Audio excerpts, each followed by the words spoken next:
చాలా మందికి తీపి అంటే మస్తు పారపడుతుంటారు. అందుట్లో లడ్డూలు అంటే ఈగింత పారంగా తింటుంటారు. ఏ చిన్న పండుగ ఉన్నా ఇంట్లో బూందీ లడ్డూలు లేని పిండి వంటలే ఉండవు. ఇక తిరుపతి లడ్డు అంటారా, ఆ రుషే వేరబ్బా, అంత కమ్మగుంటాయి. గన్ని తీల లడ్డూలున్నా గీ లడ్డూలకు మస్తు పతార పెరుగుతుంది గీ నడమ. డబ్బాల నిండా లడ్డూలు నింపి పెట్టేరు. నల్ల నల్లగున్నాయి గయ్యం లడ్డూలు అనుకునేరు. ఇప్పపూల లడ్డూలు అవు ఇప్పపూల లడ్డూలే. ఇగో గీ అక్కలే వీటిని తయారు చేసేది. ఆదిలాబాద్ జిల్లాలున్న ఆదివాసీ అక్క చెల్లెళ్లకు జీవనాధారంగా లడ్డూలేనట. కిలో ఇప్పపుకు ½ కిలో పల్లీలు, ½ కిలో నువ్వులు, కాజు, బాదాము, బెల్లము అవి తగినంత ఇస్తాం. కొన్న వాళ్ళు కూడా మరీ మళ్ళా చాలా బాగుందని మళ్ళా కస్టమర్లు కూడా వస్తుండ్రు. అడవిలకేంచి ఇప్ప పూలు ఏరుకొస్తారు. ముందుగాల బంగ్లాల మీద నేల మీద పడదాలు వడిసి ఎండబెడతారు. ఇగిటు కడాయిలేసి నువ్వులు శనగలు ఏగిచ్చినాక గిట్లా మిక్సీలేసి రూపుతారు. అడంక ఇప్ప పువ్వును కూడా నూనెలో గోలిచ్చినాక మొత్తం ఒక్క దాంట్లో పోసి కలుపుతారు. ఆఖరికి పాకం పట్టిన బెల్లం రసాన్ని కలిపి గిట్లా లడ్డూలు చేస్తారట అక్కలు.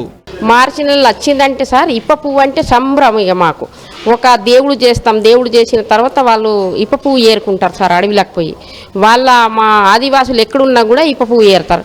దాన్ని మేము కొనుగోలు చేసి దాన్ని టోరు చేసి దాని మొత్తం ఏది ఉన్నా కూడా టోరు చేసి సంవత్సరం వరకు మన జొన్నలు కానీ ఏదైనా పండిన దించెట్లు ఉంచుతాం.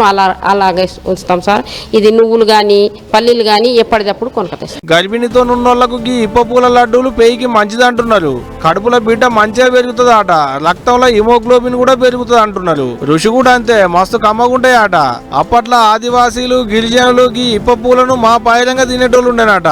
ఇన్నేళ్ల సంది అక్కలు గంత కష్టపడి లడ్డూలు చేసిన దాని పేరు ప్రధాని మోదీ సార్ మాట్లాడుతోని మస్తు పతారు వచ్చింది లడ్డూలకు. మొన్నోనాడు మన్ కీ బాత్ కార్యంలో మాట్లాడుకుంటా అక్కలు చేసేటి లడ్డూల్ని మస్తు తారీఫ్ చేసిండు ప్రధాని మోదీ సార్ కూడా. అయితే గంత కష్టపడి కిలో ఇప్ప పూల లడ్డూలు తయారు చేసేందుకు 250 కేజీ 300 వరకు ఖర్చు అవుతుందట.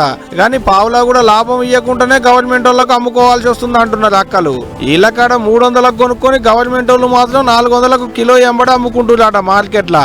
అందుకనే గావిటికి కూడా రేట్లు పెంచి మాకు కూడా చెయ్యి తిప్పుకునేటట్టు చెయ్యి సార్లు అని అడుగుతున్నారు అక్కలు. ఈ ముచ్చటం తింటుంటే మీకు కూడా లడ్డు తినబుద్ధి అవుతుంది కదా. అయితే ఇంకా ఆలస్యం ఎందుకు, ఓ డబ్బా తెచ్చుకొని